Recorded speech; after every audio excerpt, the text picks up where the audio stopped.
ദീപാവലി ആഘോഷിച്ച രാജ്യം മലിനീകരണത്തിന്റെ തോത് ഉയർന്നു നിൽക്കുന്നതിനാൽ പടക്കം പൊട്ടിച്ചുള്ള ആഘോഷങ്ങൾക്ക് നിയന്ത്രണമുണ്ട്. നാവികസേനയോടൊപ്പം INS വിക്രാന്തിലായിരുന്നു പ്രധാനമന്ത്രിയുടെ ദീപാവലി ആഘോഷം.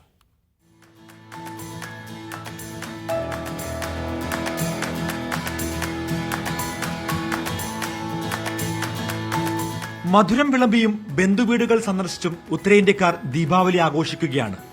നാവിൽ കൊതിയൂറുന്ന പലതരം വിഭവങ്ങളാണ് ആഘോഷങ്ങളിൽ പ്രധാനി. ചോട്ടി ദിവാലിക്ക് ശേഷം ഇന്നു മുതൽ 4 ദിവസം നീളുന്നതാണ് ആഘോഷം. നാവികസേനയോടൊപ്പം INS വിക്രാന്തിലായിരുന്നു പ്രധാനമന്ത്രിയുടെ ദീപാവലി ആഘോഷം. INS विक्रांत की इस पवित्र साधना स्थली से,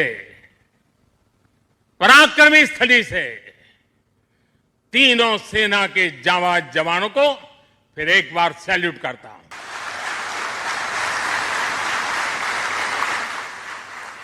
വായു മലിനീകരണം രൂക്ഷമായതോടെ ഹരിത പടക്കങ്ങൾക്കും ആവശ്യക്കാർ ഏറെയാണ്. दवा का माल बिक रहा है, 1 नंबर माल बिक रहा है. बढ़िया सदर बाजार आओ और सब माल लेके जाओ थोक में, होलसेल रेट में. ये 250 सारे ग्रीन वाले पटाखे हैं, सारे सब नेचुरल बढ़िया. बच्चों वाले फेंक के मारो, फूटेंगे. വീടുകളും റോഡുകളുമെല്ലാം അലങ്കാര ദീപങ്ങളിൽ തിളങ്ങുകയാണ്. പല നിറത്തിലും രുചികളിലുമുള്ള വിഭവങ്ങളും പടക്കങ്ങളുമൊക്കെയായി ആഘോഷങ്ങൾ പൊടിപൊടിക്കുകയാണ്. ആഘോഷങ്ങൾക്ക് പിന്നാലെ ഇനി ഉണ്ടാകുന്ന മലിനീകരണം മറികടക്കാൻ സർക്കാർ എന്ത് നടപടിയാണ് സ്വീകരിക്കുക എന്നാണ് കാത്തിരുന്ന് കാണേണ്ടത്. ഡൽഹിയിൽ നിന്നും ആരിഫ് മുഹമ്മദിനൊപ്പം സജു തോമസ്, മീഡിയ 1.